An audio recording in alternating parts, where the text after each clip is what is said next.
So hello twelfth class वालों, तुम्हारा JEE कहीं ना कहीं दूर है but at the very same time वो बहुत पास भी है एंड तुम्हें काफ़ी ज़्यादा डर लग रहा होगा। तो I am Vedansh from IT Roorkee and I am one of the person यार जिसने एक बार बहुत अच्छे से ट्वेल्थ को बर्बाद करा है एंड एक बार बहुत अच्छे से करा है। तो मैं अपनी जर्नी से कुछ ऐसे इंसाइट्स निकाल के तुम्हारे सामने रखूंगा जिसको अगर तुमने फॉलो कर लिया देन डेफिनेटली तुम्हें काफ़ी अच्छा इंप्रूवमेंट दिखेगा अपने रिजल्ट में या फिर अपने ओवरऑल प्रिपरेशन के अंदर। So do watch it completely. So mainly अब 3 कैटेगरी के लोग होंगे। एक तो वो यार जिनकी 11th वेस्ट है एंड उनको 12th में भी कुछ समझ में नहीं आ रहा। दूसरे वो जिनकी 11th तो अच्छी है पर उनके 12th में कुछ चैप्टर अच्छे हैं, कुछ बेकार हैं, या फिर जो चैप्टर वो पढ़ते हैं वो समझ में नहीं आ रहा, थोड़ा थोड़ा आ रहा है। एंड तीसरे वो जिनका सब कुछ कंप्लीट है, 11th भी अच्छी, 12th भी काफ़ी स्मूथली जा रही है। तो यार तुम वीडियो क्यों देख रहे हो? सो अब मैं तुमको ऐसी टेक्निक बताने वाला हूँ जिससे तुम काफ़ी अच्छे से अपनी 12th भी कंप्लीट कर लोगे 11th के साथ। तो अपने पास दो रास्ते हैं। सबसे पहला रास्ता है कि यार देखो मेरी 11th बर्बाद हो चुकी है, मैं अपनी 12th बर्बाद नहीं करना चाहता। तो तुम क्या कर सकते हो, तुम्हें 12th के चैप्टर समझ में नहीं आएंगे, मोस्ट ऑफ देम तुम्हें नहीं समझ में आएंगे, तो इट इज़ एडवाइज्ड कि तुम पहले 11th चैप्टर अपने कंप्लीट करो।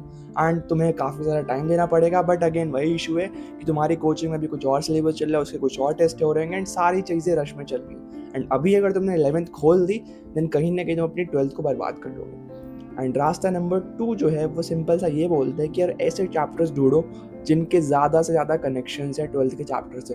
फॉर एग्जांपल अगर मैं फिजिक्स की बात करूँ तो Newton's laws of motions, kinematics, ये वो चैप्टर हैं जो कहीं ना कहीं हर एक चैप्टर में यूज़ ही होते हैं। तो मैं कुछ ऐसे 4 से 5 11th के चैप्टर यूज़ ज़्यादा जो हो रहे हैं उनको कर लूँगा फटाफट, जिससे मेरी 12th के अंदर कोई ऐसी दिक्कत ना आए मेजर कि यार मेरे को रुकना पड़ रहा है, पहले 11th करनी पड़ रही है फिर 12th करनी पड़ रही है। वो वाले चैप्टर्स मैं कंप्लीट कर लूँगा एंड मैं सिर्फ उन्हीं चैप्टर्स को छोड़ूंगा जो पूरे ही इंडिपेंडेंट होंगे या फिर जिनका इतना ज़्यादा कनेक्शन नहीं है 12th के चैप्टर से। उनको मैं आराम से संडे सैटरडे टाइम निकाल कर करता रहूँगा। एंड जिनके ज़्यादा कनेक्शन है मैं उनको अभी से दिन में ऐसे 1-2 घंटे दे देकर ख़त्म कर लूँगा जल्दी से जल्दी। अब मेन चीज़ पर आते हैं, तुम्हें 11th का सिलेबस कंप्लीट कैसे करना है विदाउट डिस्टर्बिंग और 12th क्लास का सिलेबस। अब अगर तुमने यहाँ पर ऐसे लेक्चर्स ले लिए जो यार 15 से 20 लेक्चर वीडियोज़ है उसके अंदर एंड उस पर तुमको आराम से 2 से 3 दिन लग रहे हैं, देन वो किसी काम का नहीं, ना फिर उसका कोई यूज़ आने वाला है तुम्हारी प्रिपरेशन में। तुम्हारी 12th भी वेस्ट होगी, तुम्हारी 11th भी वेस्ट होगी। तो तुम्हें करना क्या है, तुम्हें ऐसे वीडियोस निकालने हैं, ऐसे यूट्यूब से निकालो या फिर तुम्हारे कोई टीचर हो या फिर अगर तुम सिर्फ बुक से पढ़ते हो तो कुछ ऐसी टेक्निक या फिर ऐसे एक्सट्रैक्ट निकालो जिनको पढ़कर तुम्हारा वो चैप्टर पूरा खत्म हो जाए। आई थिंक यूट्यूब में बहुत सारे ऐसे वीडियो हैं जो तुम्हें एकदम की पॉइंट्स बताने वाले। 1-2 घंटे का लेक्चर होगा, तुमको सारी डिटेल्स पता चल जाएंगी।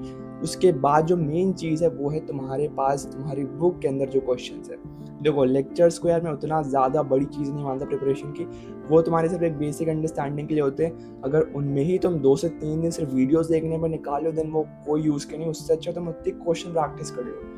तो आई वुड से कि यार कोई ऐसे वन शॉट्स वीडियो देख लो या फिर कुछ ऐसे लेक्चर्स देख लो जिनके अंदर क्रिस्प में काफ़ी सारी चीज़ें बता दी जाए तुम्हें एंड तुम्हारी एक बेसिक अंडरस्टैंडिंग डेवलप हो जाए। उसके बाद एक बुक खोलो या मॉड्यूल खोलो एंड उसमें यार 20 से 30 क्वेश्चन कर लो एंड अगर वो क्वेश्चन बन रहे हैं मतलब तुम्हारा चैप्टर स्ट्रॉन्ग हो चुका है। एंड फिर जाके करना वो 12th का चैप्टर, वो भी बन जाएंगे क्योंकि तुम ऑलरेडी काफ़ी अच्छा से अपने फाउंडेशन को डेवलप कर चुके हो। और हाँ, इसमें वो वाली गलती मत कर देना जो मैंने अपनी 12th के साथ करी थी। अगर वो मैंने 12th में नहीं करी होती तो शायद मेरा आईटी रुड़की 12th में ही क्रैक हो जाता।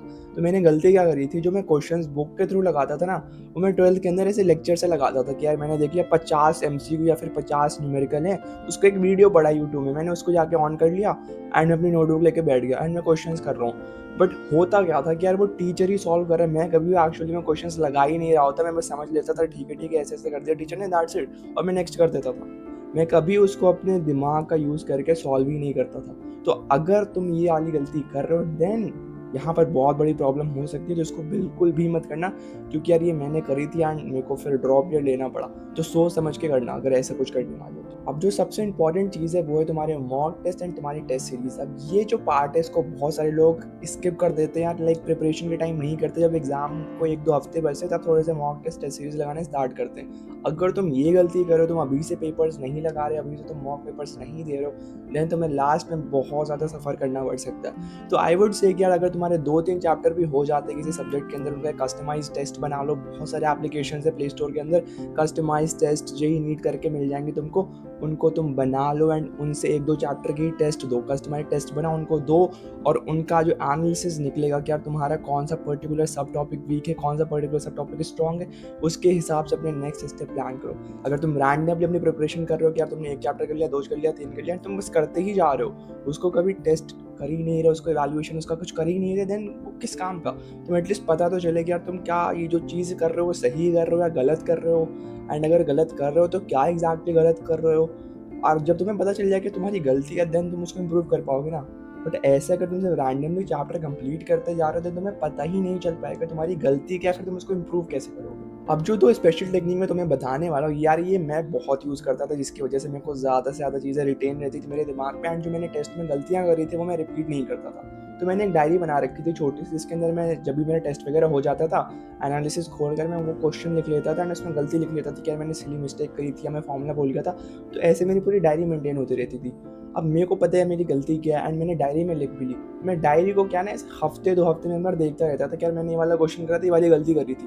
तो दिमाग में कहीं नहीं कनेक्ट हो जाता था यार उस टाइम अपने ने ये वाली गलती करी थी, अब नहीं करनी है। तो जब भी मैं दोबारा एग्जाम दूंगा तो सारी चीज़ें मेरे माइंड में रहती थी, क्योंकि मैं उसको इतनी बार देख चुका हूँ। एंड दूसरी चीज़ मैं क्या करता था, रिवीजन। अब जैसे मैंने आज काइनेमैटिक्स कर लिया, अब मैंने क्वेश्चन वगैरह सब लगाया एंड मेरा पूरा चैप्टर कंप्लीट हो गया। बट अब मोस्ट ऑफ द लोग क्या करेंगे कि यार एक तरफ से सिलेबस करते ही जाएंगे। बट मैं क्या करता था, आफ्टर 2 या 3 से वीक मैं इस चैप्टर पर वापस आता था, 1-2 क्वेश्चन उठाता था एडवांस के या फिर अच्छे हार्ड क्वेश्चन उठाता था काइनेमैटिक्स के ही। अब 3 हफ्ते बाद एग्जैक्टली मैं वो 2 से 3 क्वेश्चन सॉल्व करके देखूंगा, अगर मेरे से क्वेश्चन बन गए मतलब मेरा चैप्टर अभी भी स्ट्रॉन्ग है।